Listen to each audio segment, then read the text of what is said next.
So வாங்க பலாப்பழத்தை வெட்டலாம்.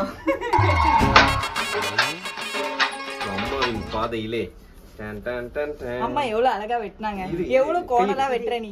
பச்சை சட்டை யோ நீ பிக்கிற மாடலேஷன் சரியில்லை. அம்மா சொன்னாங்க வாங்க பலாப்பழத்தை வெட்டலாம் அப்படின்னு சொன்னாங்க. நான் ரொம்ப ஈஸியா இருக்கும்னு நினைச்சேன். இவ்வளவு கஷ்டமான ப்ரொசீஜர் நான் எதிர்பார்க்கல. அம்மா என்னமோ வந்து எப்படி சொல்றது, ஆபரேஷன் பண்ணிட்டு இருக்காங்க. என்னமோ வித்தை காட்டிட்டு இருக்காங்க. புதுசா இருக்குதுலாம். பேபி கஷ்டப்பட்டாதான் பலன் அனுபவிக்க முடியும். பின்னி பின்னி சின்ன இழையோடு நெஞ்சு எள்ளும் மண்ண துணி. என்ன வயசு நடக்குது? இல்ல ஈஸியா பிச்சிடலாம் நினைச்சேன். கடைசியில பிதாமகன் ரேஞ்சுக்கு நாங்க 2 பேர் பெர்ஃபார்ம் பண்ணுவோம்னு எதிர்பார்க்கல. போடுறோம் அந்த பிஜிஎம்.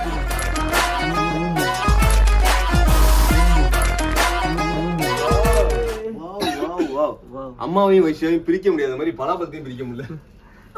வயசு வாழ்க்கையில இந்த மாதிரி பலாப்பழத்தை பிச்சு நீ வந்து சாப்பிட்டுருக்கியா? வாழ்க்கையில இப்படி சாப்பிட்டதுல இப்பதான் ஃபர்ஸ்ட் டைம் சாப்பிட போறேன். பார்த்து பராமப்பட ரெடியா இருக்கீங்க. இதே மாதிரி எத்தனை பேர் பலாப்பழத்தை இப்படி பிச்சு உட்காந்து குடும்பத்தோட சாப்பிடுறீங்கிறதையும் கருத்துக்களா கீழே சொல்லுங்க. ஆமா 10 ரூபாய்க்கு 2. இங்க பாருங்க, நீங்க சாப்பிட போற பலாப்பழத்துக்கு நான் எவ்வளவு தூரத்துக்கு ஹார்ட் ஒர்க் பண்ணி என் கையெல்லாம் பாருங்க முள்ளு முள்ளு முள்ளு குத்தி குத்தி குத்தி குத்தி குத்தி உடம்பெல்லாம் ஃபுல்லா ரத்தம் ரத்தம் ரத்தம். ஒரு நிமிஷம், நீங்க சாப்பிட போற பலாப்பழத்துக்கு மக்கள்கிட்ட சொல்றிய, மக்களே காண்டா இருப்பாங்க.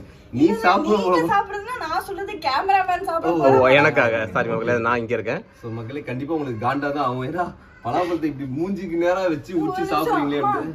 கையில குடுப்பீங்கன்னு பார்த்தா அந்த பக்கம் போறீங்க. குறைந்த நேரத்தில் எடுத்து முடித்தவுடன் தரப்படும். ஓகே, அவசரப்படக்கூடாது. எடுத்த அப்புறம் நீங்க எனக்கு தர போறீங்களா? தெய்வத்துக்கே மாறு வேஷமா